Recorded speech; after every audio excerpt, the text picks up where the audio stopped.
Case 1, The Grandmother's Conspiracy. In February 2024, a custody dispute in the Deep South crossed a line that few families ever imagined.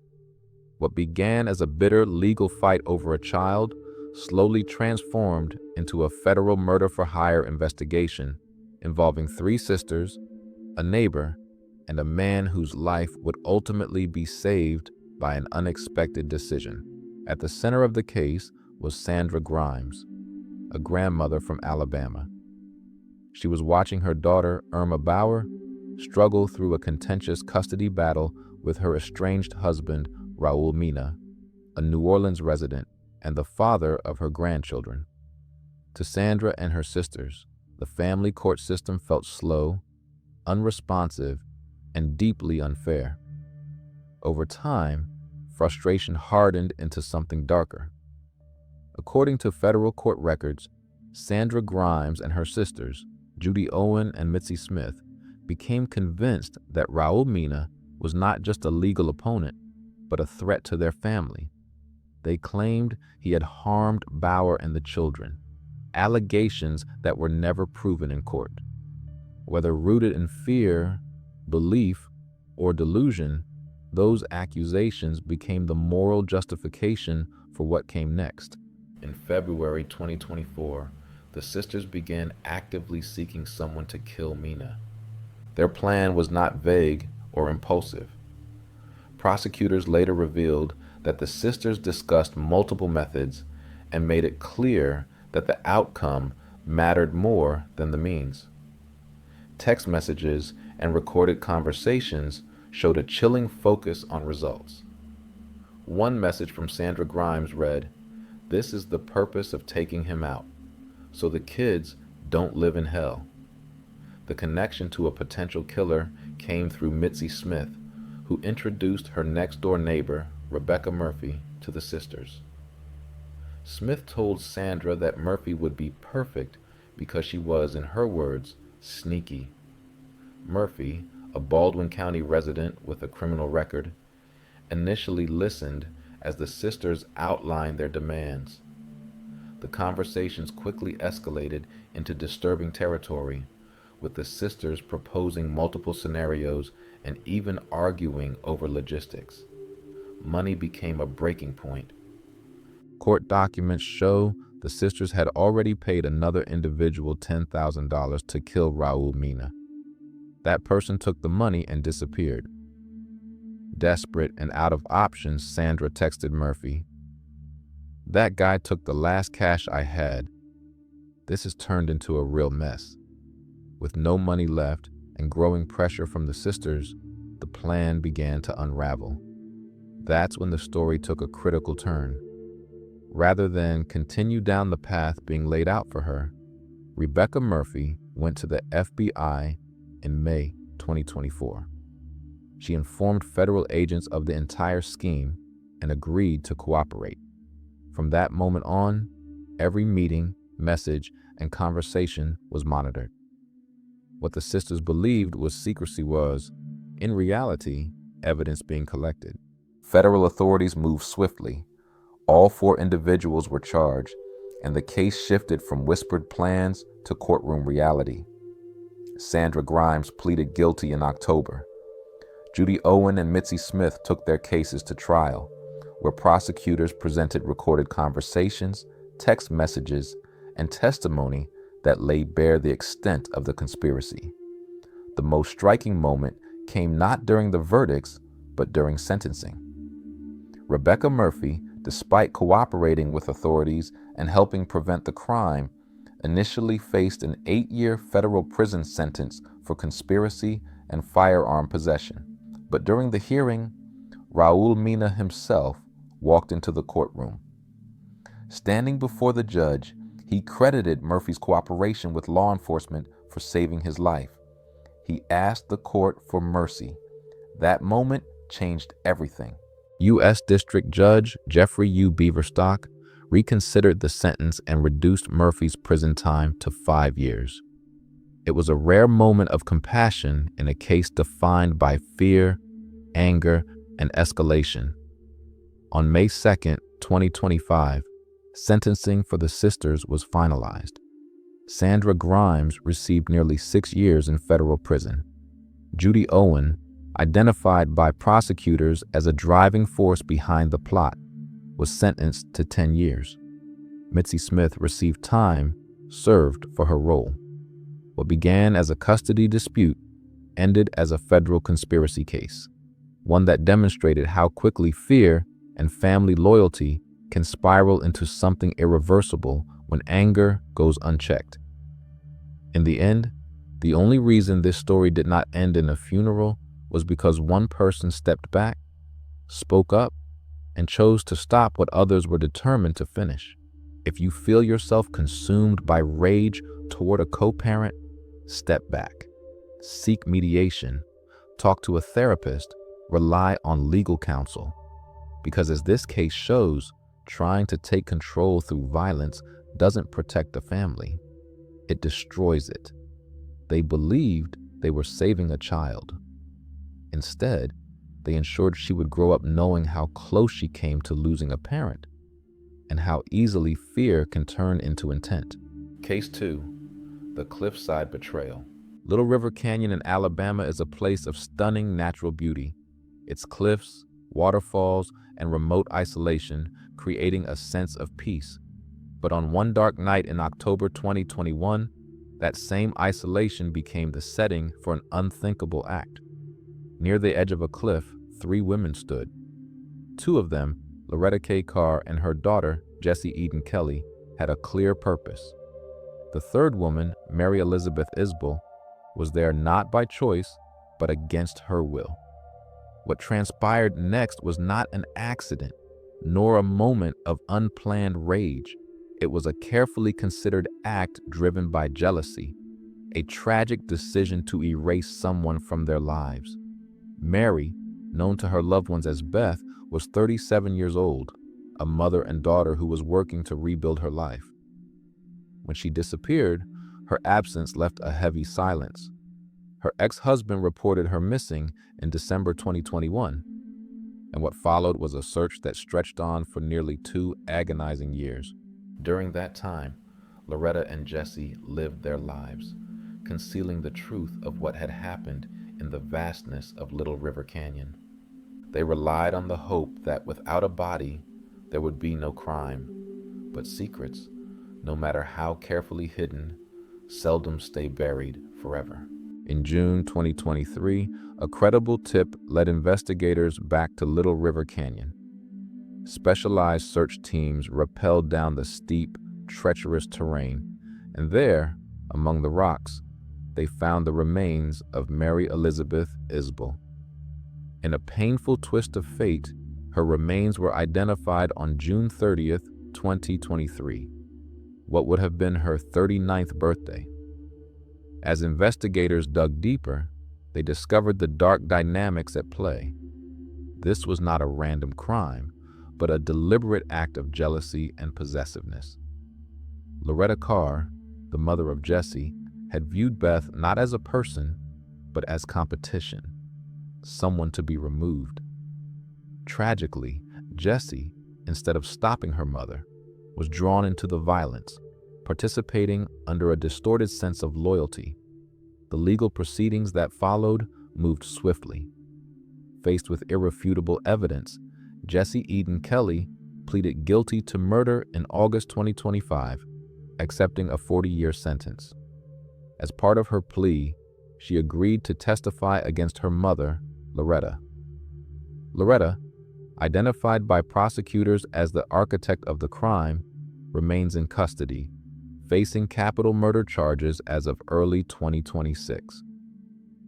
This case serves as a harsh reminder of the dangers of toxic loyalty. Often we romanticize the idea of doing anything for family or a partner, but this case shows us the deadly consequences of blind loyalty to a destructive relationship. Loretta Carr's actions destroyed not only Beth's life, but her own and her daughter's future. The lesson we must take from this tragedy is clear. True love and true friendship never ask you to harm others. If someone you care about ever asks you to participate, In hurting someone else, even in the name of love or loyalty, the bravest thing you can do is walk away. The consequences of complicity can be far greater than you ever imagined. Mary Elizabeth Isbell deserves to be remembered not for the way she died, but for the life she was denied, a life stolen by those who mistook obsession for love. Case 3. The Beauty Queen's Deadly Transaction. In the age of social media, the line between a perfect life and a perfect illusion is often invisible. On the surface, Lindsay Shiver had it all. A former beauty queen from Thomasville, Alabama, she seemed to live a life of Southern charm, luxury, and apparent happiness. Married to Robert Shiver, a former college football captain turned successful businessman, their life appeared to be a carefully curated feed of exotic vacations, beautiful children, and financial security. But in July 2023, that polished exterior was shattered. What appeared to be the ideal life hid a dark secret, a conspiracy that would span from the quiet suburbs of the South to the turquoise waters of the Bahamas. The unraveling of this case began by pure chance, a twist of fate that almost feels scripted. Bahamian police were not looking for a housewife from Alabama. They were investigating a break-in at a local bar on the island of Great Guanacaste. A suspect had been detained, and as part of standard procedure, officers searched his phone for evidence of the theft. What they found instead was shocking. Buried in the digital history were not messages about stolen cash or liquor, but a series of chilling texts that detailed a plot to eliminate Robert Shiver from the picture. The messages were cold, precise, and terrifyingly casual. They outlined Robert's location, his travel schedule, and included a picture of him to ensure there were no mistakes. The final instruction was blunt: kill him. The investigation revealed that Lindsay had allegedly conspired with her lover, Terrence Bethel, and another man, Farron Newbold, to carry out the act. This wasn't a crime of passion, nor was it a heat-of-the-moment tragedy sparked by a sudden argument. Instead, investigators believed it was a calculated decision, driven by desperation to maintain her lifestyle, pushed her to cross a line that would change everything. The motive, prosecutors argued, was rooted in the collapse of her marriage. Robert had filed for divorce, citing adulterous conduct, and the legal proceedings threatened to sever Lindsay's access to the wealth and status she had built her identity around. Facing a future where the private jets and vacation homes might disappear, it seems Lindsay felt backed into a corner. Rather than face the end of her marriage, she made a choice that would sever everything, from her family to her future. In July 2023, the authorities moved quickly. Lindsay, her lover, and the alleged hitman were arrested in the Bahamas.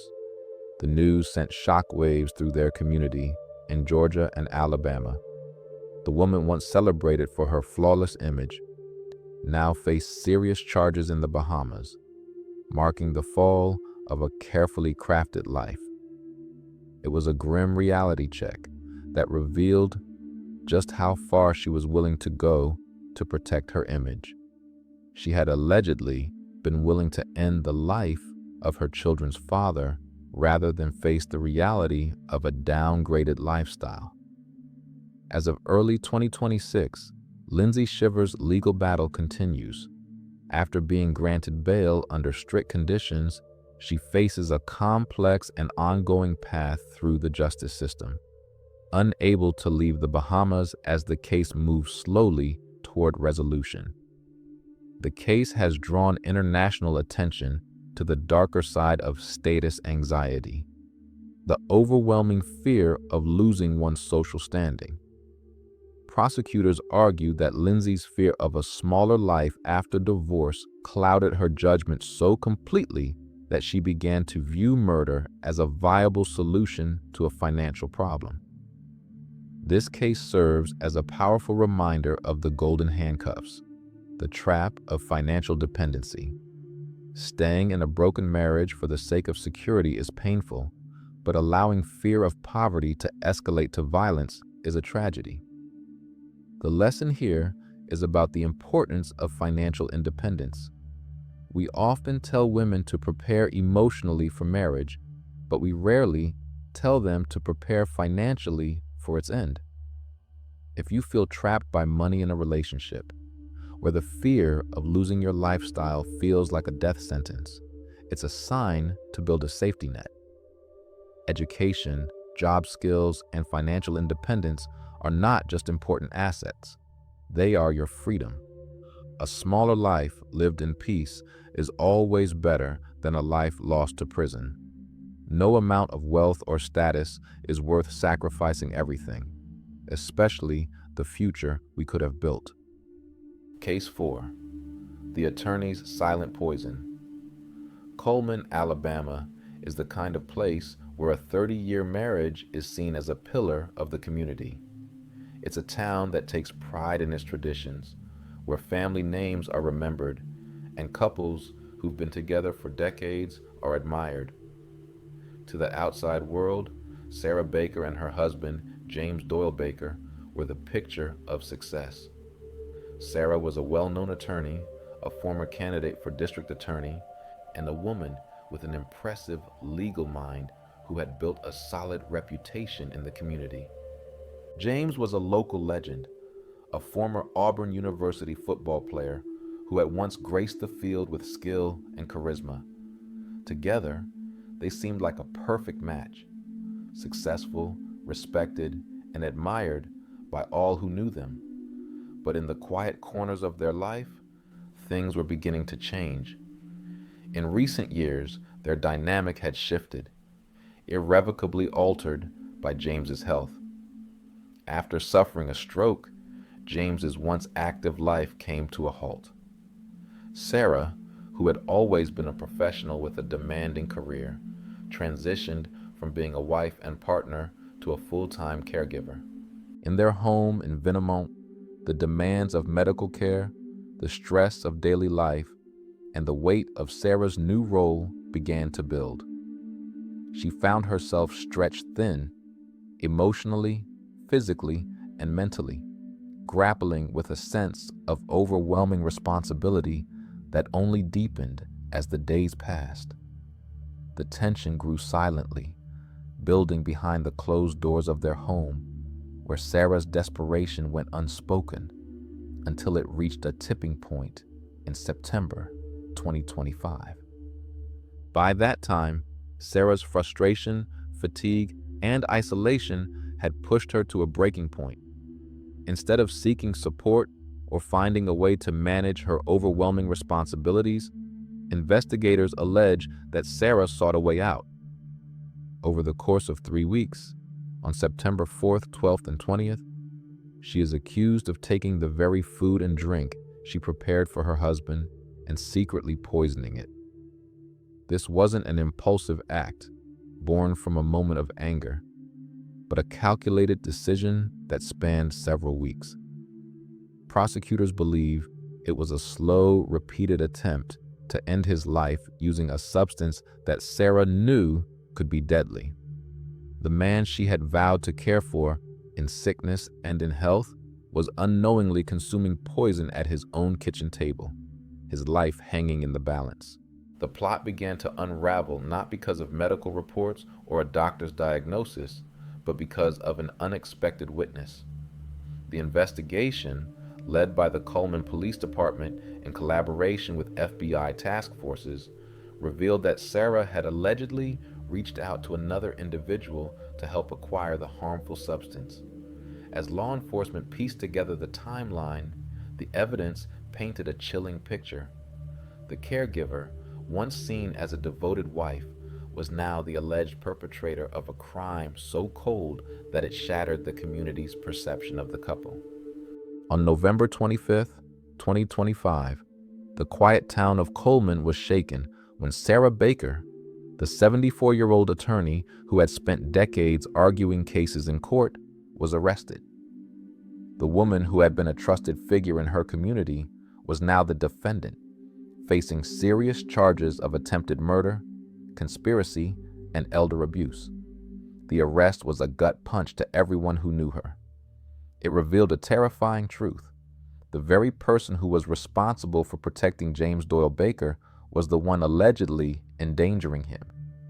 The community was stunned, unable to reconcile the image of the loving wife with the woman now facing charges of poisoning her husband. As of early 2026, Sarah Baker's legal battle continues.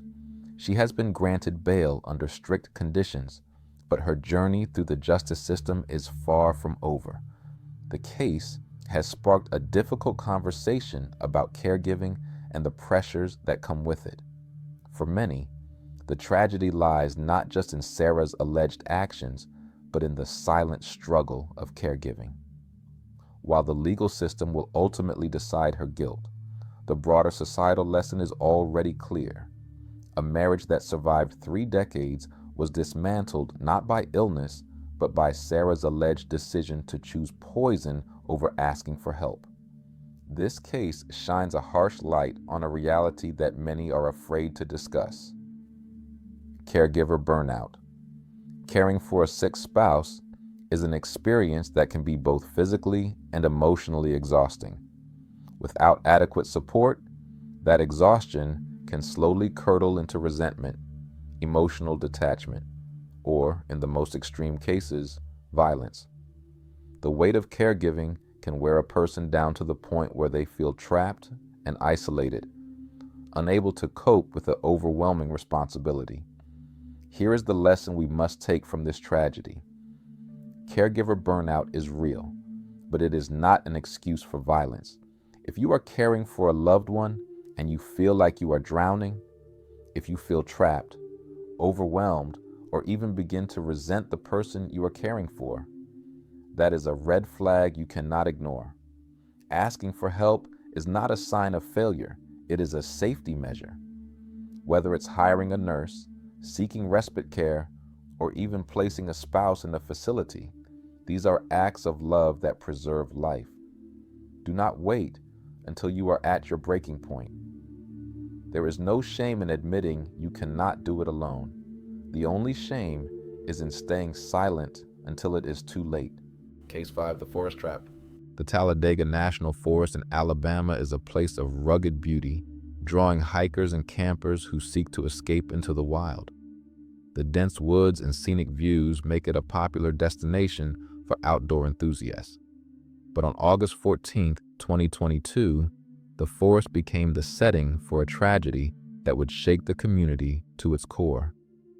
Adam Simji and his girlfriend, Michaela Paulus, both college students from Florida, were driving through this picturesque landscape, planning to visit Cheaha State Park.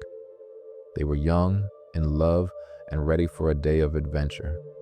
As they drove down a remote National Forest Service road, they noticed a woman standing by a car with its hood up, flagging them down for help. It's a scene that triggers the instinct in every decent person. A stranded motorist in need of assistance. Adam and Michaela did what many of us would do. They stopped. The woman, identified as Yasmin Hyder, told them that her car wouldn't start and asked if they could give her a jump. Adam, who had experience with cars, got out to help. But what seemed like a simple roadside assistance moment took a sinister turn in an instant. As Adam worked on the car, Hyder suddenly produced a gun and ordered the couple to walk into the woods. This wasn't a case of car trouble, it was a carefully laid trap. Adam and Michaela, once full of goodwill and optimism, were now caught in an ambush. As they were forced away from the safety of their vehicle, Hyder demanded their banking information. The couple quickly realized they were not seen as fellow human beings, but as potential victims to be exploited. They were caught in a terrifying situation where kindness and trust had made them vulnerable to a predator. In that moment of overwhelming fear, Adam Simji made a desperate decision. Knowing the danger they were in, he drew a concealed firearm to protect Michaela and himself. A shootout ensued, with Adam managing to wound the attacker and stop her advance. But in the chaos, Adam was struck by gunfire. Michaela, who was physically unharmed, stayed by Adam's side, administering aid and calling 911, refusing to leave him until help arrived. Tragically, Adam passed away at the scene, having sacrificed his life to ensure Michaela's safety. When law enforcement arrived, they found Yasmin Hyder wounded nearby. The investigation quickly revealed that she was not alone in the woods.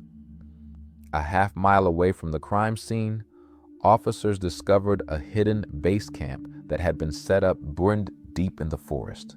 There, they found Crystal Pinkins, the owner of the car. Pinkins had been watching the entire robbery unfold from the tree line. The conditions at the camp were shocking. Pinkins was living there with her 5-year-old son in a makeshift off-grid environment. As officers approached, the child ran out holding a loaded shotgun before putting it down. The sight of a child in such an environment was disturbing, highlighting the toxic atmosphere that had been created. The legal response was swift and severe.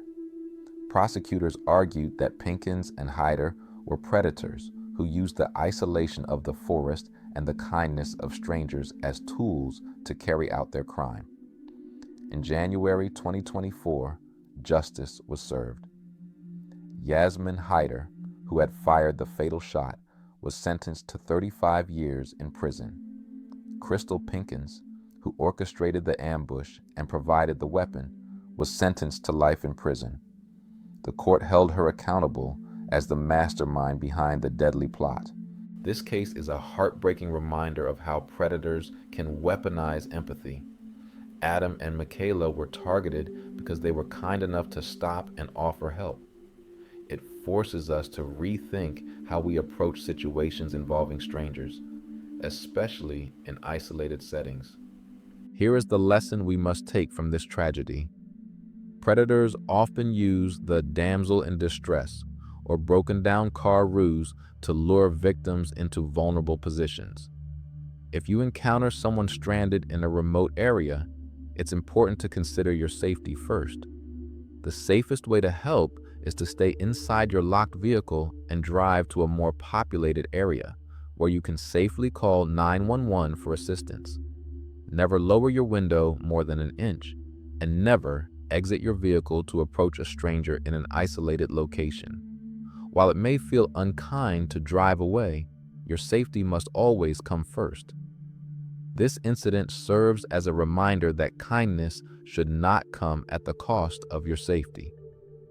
Adam Simji died a hero, giving his life to protect Michaela, but his tragic death is a cautionary tale. In the wilderness, even a small moment of kindness can put you at risk if you let your guard down. We've just examined 5 distinct cases, stories that span from the cliffs of Alabama to the forests of Talladega, from quiet courtrooms to a jail cell in the Bahamas. On the surface, these crimes seem different. One driven by greed, another by exhaustion, another by twisted loyalty. But if we look closer, a single terrifying thread connects them all.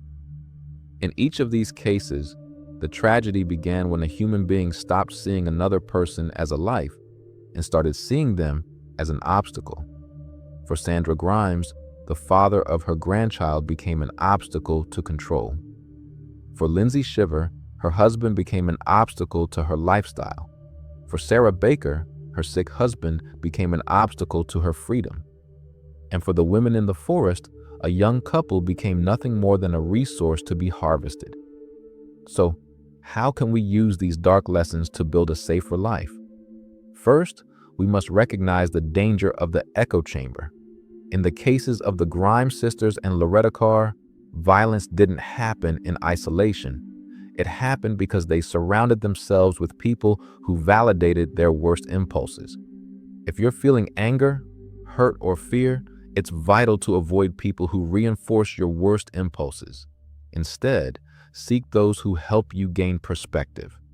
Real loyalty isn't helping you commit a crime. Real loyalty is stopping you from destroying your life. Second, financial independence is a survival skill. The Lindsay Shiver case teaches us a hard truth.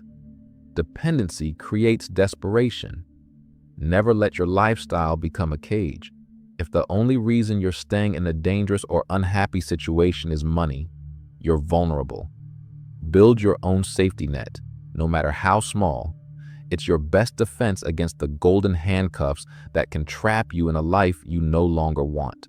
Third, compassion fatigue is real. Sarah Baker's case reminds us that even decades of love can erode under the crushing weight of caregiving. If you're caring for a loved one and you feel your empathy turning into resentment, that's a red flag. Asking for help, whether it's hiring a nurse, finding respite care, or placing a spouse in a facility, is not a sign of failure. It's a survival strategy for both you and the person you care for. Finally, predators weaponize our kindness. The heartbreaking story of Adam Simji in the Talladega Forest teaches us that empathy needs boundaries. You can be a good person without putting yourself at risk. If you're in an isolated area, your safety comes first. Making the difficult choice to drive away and call 911 instead of getting out of your car doesn't make you cold. It makes you smart. We share these stories not to spread fear, but to spread awareness. When we understand the warning signs in others and in ourselves, we can stop the spiral before it reaches a point of no return. Stay safe, stay aware, and take care of one another. This is where the story ends, but the mission to make our world safer begins. True crime isn't just about recounting past events. It's about preventing future tragedies. If you found value in these lessons, if you learned something that could protect you or someone you love, please take a moment to share this video. You never know who in your circle might be silently struggling with a toxic relationship, caregiver burnout, or a high conflict divorce. Your share could be the wake-up call they need. Subscribe to Unforeseen Fates to join a community dedicated to not just recounting crimes, but understanding the psychology behind them. Together, we're building a solution center, a voice for the voiceless, and a resource for awareness. And I want to hear from you in the comments. Which of these lessons resonated most with you today? Was it the danger of the echo chamber or the importance of financial independence? Let's keep the conversation going.